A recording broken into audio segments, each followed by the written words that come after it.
Good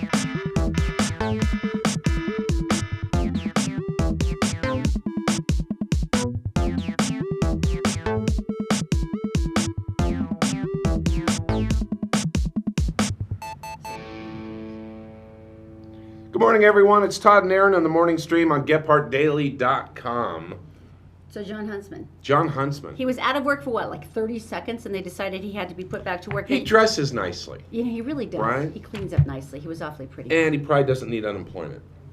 I'm guessing that's probably likely. So this isn't a done deal, but they're talking about sending him to Russia. Wow, this is really likely from everything that I've heard so far. Wall Street Journal kind of broke it yesterday, but they were saying that the Trump administration is talking to our former governor for being ambassador to Russia, because that's not like the most uncomfortable position in the entire world now. Well, he was in China before this, you know. Yeah. He speaks fluent Mandarin, which is like, it's like the most difficult language in the world to learn next to like the African click languages. It's really hard. And now Russian. Yeah, he can totally put that together. It's funny though, some of the commentators crack me up. They go, Russia will really put Huntsman right in the thick of things. Oh boy. In really challenging ways, given the accusations that have been leveled.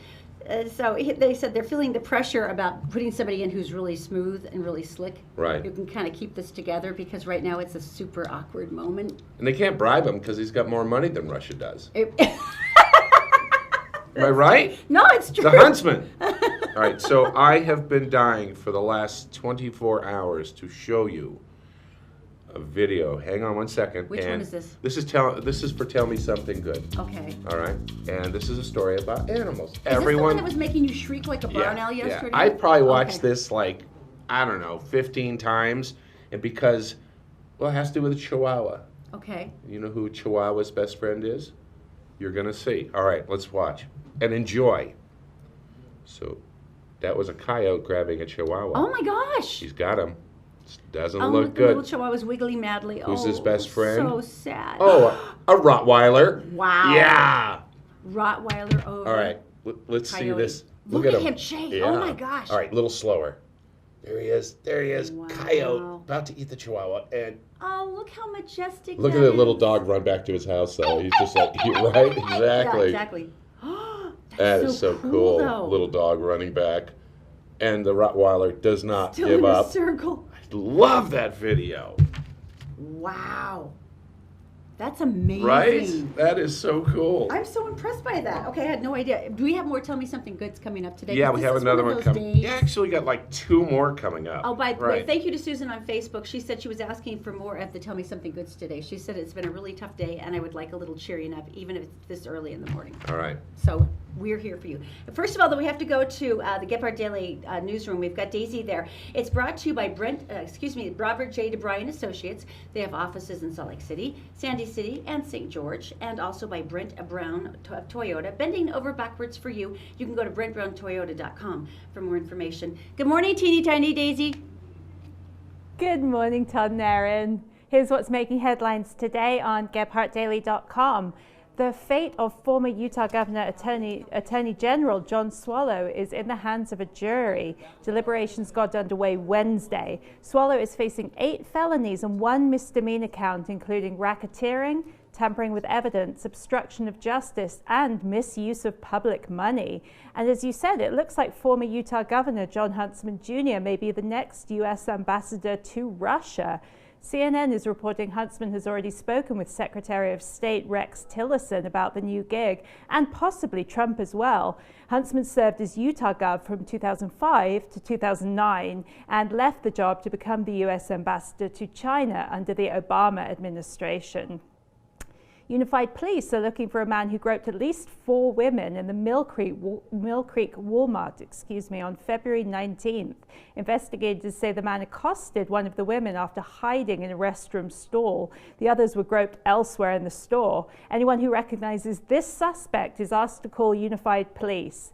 And traffic this morning as of now is running smoothly along the Wasatch Front, where the temperature is 25 degrees. Thursday's high is expected to hit 48, and more of the same through the weekend. That's what's making headlines this hour on GephartDaily.com 24/7. Todd and Erin, back to you. Thank you, Daisy. All right, it feels colder than 25, by the way. It always feels colder than it is because I just want spring. I'm so desperate. You know what? Can we see the groper again? Yeah, that was really upsetting. There he is. So sexual assault, right? 4 counts? Oh yeah, if They find him? yeah, that's nasty. It's serious work. All right. Memorize that. No, I just want to memorize the face, and in case I have to help with the citizen's arrest, it might be with extreme prejudice. This is true. Just so you know. The reason why I want spring, because we were talking about the eagle cams again. Right. Because they're aren't up. they going to start? Aren't they going to start laying the eggs soon? America, well, around the world, they've been sucked in by this giraffe thing, but I want to relate, this happened to me about 10 years ago. 2 years worth of this, and they had an eagle cam. And you faithfully watched it every single day. She laid the eggs. She was there. And Daddy brought there food. you go. And, Yeah. you know, she's just sitting there. And the first year, she laid 1 egg, and I stuck with it, It was the stuck bald with it. eagle cam. It was like an was American awesome. thing. We had to do it. And the bird's sleeping right now. But 1 egg, and it wasn't fertile, so it didn't hatch. All that waiting, it was You were really depressed. horrible. So next year I jump back in because I'm not a quitter. That cam showed the eagle and 2 eggs, and they both hatched, and then they were bringing fish to them. And you were It's obsessively really nice. watching this Right. all summer long. Well, Seriously, I was very proud of you. Though. In You New stuck with York, it. thank you. In New York, the Harpersville, New York, there is an animal adventure park. Now, April is the giraffe. April is pregnant. It takes 15 months to have a giraffe baby. Seriously, women, I mean, I'm beginning to feel a little bit more relieved about the 9 months I went with the twins because look at this. I mean, this poor woman has been pregnant for a year and a half. I don't care about her feelings. This is a problem around America. They're starting to diss her because basically the animal park put this, put the live cam up. The pregnancy camp. Yeah, 15 months ago. No pressure See, there. there you go. Aw, The her tail's a baby. wagging. And so Good everyone, because of everyone has that immediate gratification need. They've been starting to be a little bit pissy. They've been They have. making snarky comments like, well, isn't this done already? Why isn't she dropping the calf? What's going on here? So they put out, actually April, the giraffe, put out a press notice. And this was on Twitter. Hello, humans of the internet. I, April, the pregnant giraffe, understand that you are interested in the impending birth of my calf. It is a joyous occasion, to be sure, and I'm happy to share my joy with the hundreds of thousands of people watching my live stream on YouTube. But newsflash, staring at me and demanding, "Where's the baby already?" is not helping. This poor woman. I would be the same way, honey. You know what I did yesterday? I went online and just Googled another giraffe's birth so I could get some satisfaction. Really? So I don't have to watch anymore. You were that needy? April, I can't believe they're tweeting about this giraffe in such a mean way. I know. It's like, no pressure there, kids. Not at all. Oh, we're really going to talk about this now? Yes, yes, we are. Oh, look, I haven't gotten that one yet. That's good. Let me just. Wait. Show them what you're doing. Okay, we're talking about the new Gen 2 Pokemon, and they just came out with this whole new crop of adorable characters, and so we went down to Temple Square, which is pretty much every Pokestop in the world. Okay, Erin here for Gephardt Daily. This has been a glorious week of exploration for all of us PokemonGo fanatics. I would like to point out, by the way, this isn't my fault. I did this for the show, and now I'm hopelessly addicted. I'm not to blame here. With all the new Pokemon, because you get extra experience from finding a new Pokemon. Millions worldwide, like this guy on Temple Square, are caught up in the PokemonGo craze with the new Gen 2 characters. But what exactly is PokemonGo? PokemonGo is an augmented reality game, meaning that people look through their phones, through the camera, and they see things that aren't actually there. They're digital representations of video game characters. And based off their GPS location, they can find different Pokemon. Pokemon are basically little creatures that people collect and they use to fight other Pokemon. Okay, got it. But why is it so popular? It gets people out of the house, so there's a social aspect to it. They can go out with their friends and they can cruise around and they can find Pokemon. And it's essentially making the old video game more like a real life game. Talk about a mobile experience. This kid is playing it on his skateboard. Dude, go put on a helmet. So what's the coolest of the new Gen 2 characters? Let's see. There's a really cool one out right now called Tyranitar. Oh, we haven't And got that one. he's huge. It's like, have him? I do. I've got one. Playing is fun, but the best part is hanging out with your fellow goers and reminiscing about your first time. We were at Chick-fil-A and I stopped and pulled it out and a Pikachu showed up and my son was like so excited, and so we caught that, and that was our first. Your first one was the Pikachu? Yep. You never forget your first Pikachu, not ever. Okay, regardless that gazillions of people play this game, it still has its detractors. I don't really quite understand what the fascination is. People do need to get a life. Oh my God, oh my God. Okay. Just 1 second, sorry, I have to get this one. What are you doing? Oh, sorry. That was very exciting. Dozed off. I just wanted to share. I don't know if you can see this. This is my Blissey. Oh. Tip it. There we go. There you go. Isn't she adorable? Now, this used to be a Chansey, which are basically like the dodos of the Pokemon world because they're pretty much helpless and they just get eaten up right away. I think that's enough. But they just barely transform now into the Blissies. I think you should they're actually stop. taking over a bunch of the gyms. Isn't she precious? Look at her Please. little skirt. Stop And I talking. have 2,500 CP. What's that mean? Never mind. honey. What's it It's worth? not like it matters Is to it you. worth cash? It's worth pride. I thought you were going to stop Pride. because it gave you anxiety. Well, it did until the new crop came out, and then I had to catch them. And now I have anxiety about catching the new crop. So Erin usually drives like a bat out of hell, and now she's asking me to slow down when I drive so she can play Pokemon You can't from the catch car. them over 20 miles an hour, and I feel that's very unfair. That's better than crack, though, isn't it? See? And I'm getting out of the house. I'm getting some fresh air. All right, Right. so Okay, speaking of fresh air and hunger and all things that are delicious, like my little Blissey, nothing but cakes. Now, if you haven't been in here, it's 10389 South State Street here in Sandy, right across from Southtown Mall. April has the most incredible array of decadent cakes. Now, there's buntinis and buntlets, like our little cupcakes. Then there's the big cake with these rich, thick petals of cream cheese frosting, which are absolutely glorious. Now, the flavors are always amazing, and they get a new one every month. But there's chocolate chip, there's pecan praline, there's white raspberry, my personal favorite, red velvet, and she can also deliver up and down the Wasatch Front. So you could actually sit at your home in your office, and April will bring the cake to you. no reason to get out of bed.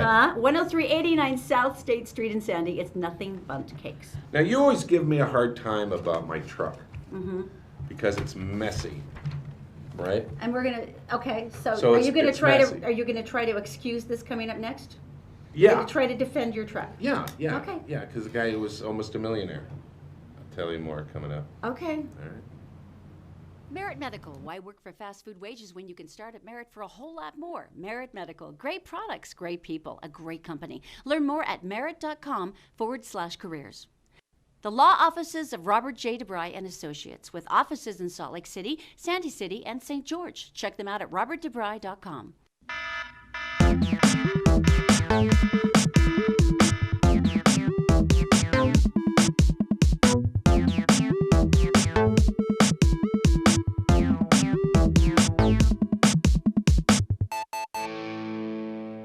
All right, so we are back. So about my truck, you always make fun of my truck. Are you kidding? It's like this seething tidal wave of old fast food wrappers and crumpled receipts, which I could have used during tax season, by the way. And then all of the empty water bottles. Basically, it looks like a homeless person lives in your car. But it smells like French fries.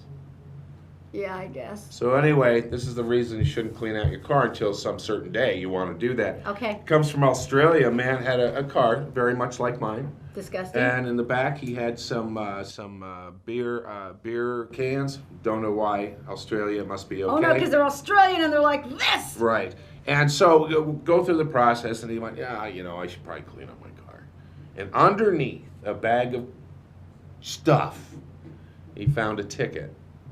Okay. I want to get the information right on this. It was worth $780,000. He had an old lottery ticket he'd forgotten about, and it was actually a good one. Yeah, and it took it was 414 days after the number was actually drawn. Wow. And there's no cutoff. So, yeah, so he found that in his car underneath some trash. That's incredible. So A, he can get a new car, and then B, he can hire someone to clean it for him. Yeah. So that'll yeah. be good. Right. And That's so nice. that's why That's I have a messy incredible. car. I'll go clean it out and see what happens. Mm-hmm. All right. So tell me something good. This is another good story. I really needed this. Marcy and Louise also said that they need something that would make them happier today. Apparently, everybody's having a really crap morning. Sorry, we're on Facebook Live. You can join us there. All right, so a Texas man, he's 51 years old. He works at a burger joint. He is the manager there. Mm-hmm. And so he just happens to walk 15 miles a day round trip What? to get to work. 15 miles. Can you imagine how early you would have to get up, and then you do your 10-hour shift at fast food restaurant? And Yeah. He worked at another Oh, one, man. and they transferred him. And he was dedicated to his job. He managed this little shop, and it was important to him. Well, everyone would see him walking back and forth back to his... rain or shine, so... Exactly. He'd walk back to his apartment and then come back. And the police actually started watching him, and they're saying, hey, there's that nice guy again. And they saw him in the burger joint. And so they, one of the police officers said, you know what, this guy's dedication to his job is a great example to all people. So they heard his story, and they were kind of going, okay, now we figure out why you're doing all this walking, and it's because he didn't have any transportation. GoFundMe. Ah, genius. We've seen this before. GoFundMe, and they wanted to see if they could, get him a bike, for that matter. Yeah, really. So instead, they got $4,000. Wow. A lot from local people, and a huge amount from around the country, people admiring his work ethic. And so he now has a vehicle. He is still the manager, and he is still a brilliant example to all Americans. I just love the fact, though, that the police were the ones who said, we could probably put something together with this, because that's amazing to me. There was a similar story out of Chicago, and it was a gentleman who was 92 years old, tiny little man, and he pushed his ice cream cart. Oh, right, and, right. And his wife had gotten very sick. They used to work together, and so he was trying to make extra money for her medical care. It was Right. unbelievable. And so another restaurateur saw this, and so he put up a GoFundMe. Not only did they get enough to cover her medical bills, Yeah. they also got enough for them to open a storefront restaurant for their ice cream. How cool is that? Wow. No, but this is the amazing thing. This is the power of crowdfunding, where everybody goes, I can't chip in everything, but I can chip in a little. But there's some creepy one. Well, this isn't a creepy one. Remember that there were two college guys, and they really wanted, what was it? It was pizza, wasn't it? No, it was macaroni and cheese or something. And they didn't, it was potato salad. Oh, and that's right. They didn't have a potato salad, so they went, we'll just go. We don't have any Yeah. potatoes. We And want our potato salad. $6,000 later, which is a lot of potato salad. They said, well, what are you going to do with this? And they couldn't, figure out what they were going to do. So what they ended up doing is they donated a lot of the money to different charities in the area. And then, to top the whole thing off, they invited everyone who gave them money on GoFundMe to come down and have a picnic with them and eat the potato salad. A massive potato. I think they ended up having almost 2,000 people who actually joined in. From like all across Look, the country. It's potato salad. It I'll is go a long potato way salad. for potato salad, All right, if so- it's delicious. So there you go. All right, tomorrow we're not talking potato salad. We're talking Or Pokemon. We're talking birthday cake. It's Zoe's birthday, our 5-year-old, and as all parents know, when it's your child's birthday and they're 5, you've been talking about the birthday every single day since Christmas. Yeah. So she already has the entire litany, and I'm beginning to feel the pressure because we live in one of those neighborhoods with the high-performing scary moms, and you know my Pinterest fail record, and if you don't, tomorrow it's going to be the parade of shame when it comes to birthday cakes. Because they go way overboard. There's like piñatas with gold coins in it. Oh, and- we'll show you. It's yeah. painful, but if you want to come down to the studio tomorrow and help me stuff goodie bags for the party, I'd love to have you. But And bring your own bags, because we don't. it's going to be great. So anyway, we'll see you tomorrow, but you can catch everything anytime at GephardtDaily.com. Just click on the Todd and Erin page, and we'll see you tomorrow.